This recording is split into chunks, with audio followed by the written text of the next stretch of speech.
13.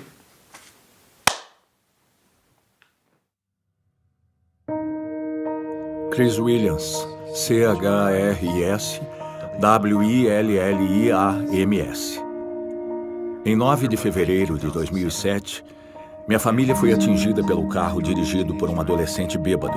Nesse acidente morreram minha mulher, Michelle, que esperava nosso 5º filho, meu 2º filho, Benjamin, e minha única filha, Ana.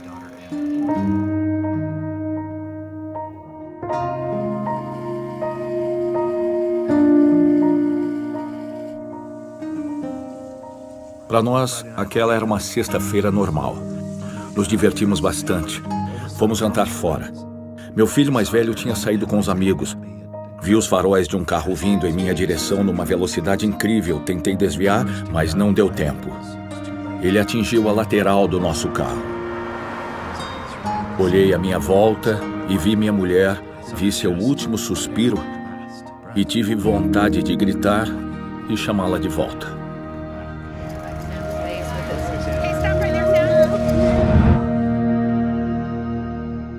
O próximo som foi o do meu próprio choro de angústia pela morte deles. Foi quase como se eu estivesse fora do meu corpo e ouvisse aquilo e percebesse que era eu quem produzia aquele som. Nunca me senti tão vulnerável na vida. Nunca me senti tão esmagado, espiritual, emocional e fisicamente. Quem tem filho adolescente fora de casa depois da meia-noite fica apreensivo quando toca o telefone. Eu levantei, atendi o telefone. Do outro lado da linha, um homem se identificou como sendo da polícia de Salt Lake City.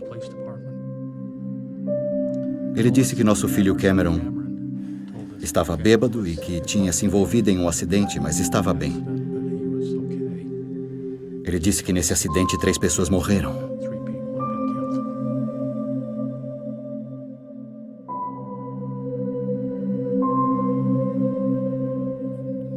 Descobrimos que o Sam foi o único filho sobrevivente. Então fomos para o hospital universitário, onde a família do Chris estava. Mesmo nessa hora em que todos estavam chorando e ele, Chris, estava em uma maca com o pescoço imobilizado, uma das primeiras coisas que ele disse foi: "Como está o rapaz que dirigia o outro carro?" Nos primeiros meses depois do acidente, acho que o que senti foi um choque inicial. O choque de ver que uma parte imensa da minha vida tinha desaparecido. É uma situação extremamente difícil a de ajoelhar-se com vontade de falar com o Pai Celestial quando a gente está se sentindo tão sozinho e angustiado. Essa é uma conversa interessante. Ele não tenta fazer a gente se sentir melhor imediatamente. Primeiro ele escuta. Achei que isso ajudou muito. Ele permitia que eu desabafasse a raiva, mas inevitavelmente voltava a ensinar-me as coisas de seu Filho Jesus Cristo. Quando eu ficava com raiva ou sentia-me muito sozinho, não canalizava isso para o causador do acidente. Canalizava para o Salvador.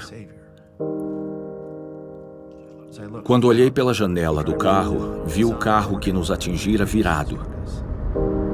Eu ainda não sabia nem compreendia o que tinha acontecido, nem quem fizera isso conosco, nem qual era a situação.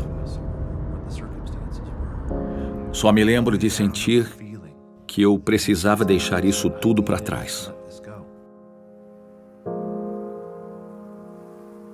Podemos lidar com os problemas, com as situações e o sofrimento como Jesus lidaria.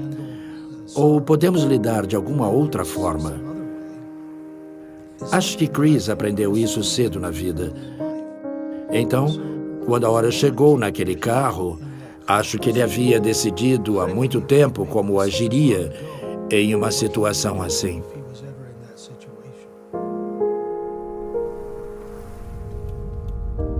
Há mais ou menos um ano, o Chris e o Cameron se conheceram e conversaram pela primeira vez. Quando eu o conheci, estava numa sala e ele entrou com um grande sorriso. Eu não estava sorrindo porque ia conhecer a pessoa a quem eu fizera isso. Ele veio e apertou a minha mão. Ele estava disposto a falar do acontecido e do que sentia. O Chris disse as coisas que o Cameron precisava ouvir sem medir as palavras. E ele disse o que sentia e o que isso significava. Ele quer que eu deixe o que passou para trás. Quer que eu escolha uma data e esqueça o acontecido e siga em frente. Deixe isso para trás completamente. Não dá para explicar. É um sentimento imenso de gratidão, de força, que sinto quando o vejo e quando vejo como ele agiu nisso tudo. Fomos ao funeral. E depois um de nossos vizinhos, que também esteve presente, veio para mim e perguntou: "Você já leu o artigo sobre o Chris?" O artigo era sobre o perdão. Uma emoção intensa me dominou. Foi como se uma torrente lavasse o desespero da minha alma. Saber que havia alguém capaz de perdoar assim foi uma experiência libertadora. A de saber que ele era capaz de reagir assim.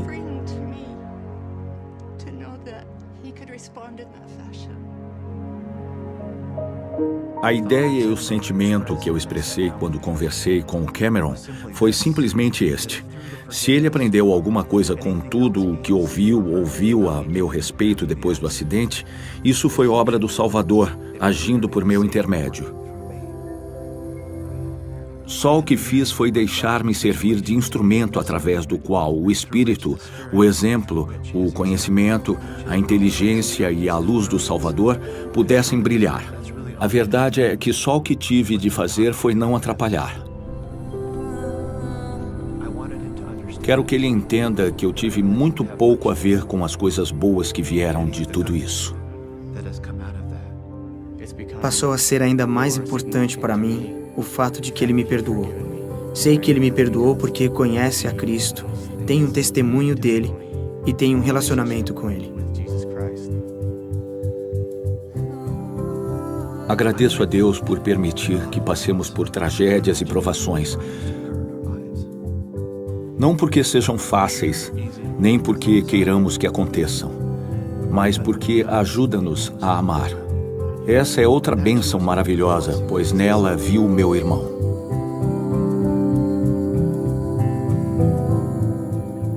Foi para conhecer o homem de dores, experimentado em sofrimentos, como eu conheço, que estou aqui. Foi dificílimo aprender essas lições da forma que aprendi. Mas essas crises de tristeza sempre acabaram com a certeza e a esperança de que um dia eu venha vê-lo como ele é. Um dia, com sorte, serei como ele é.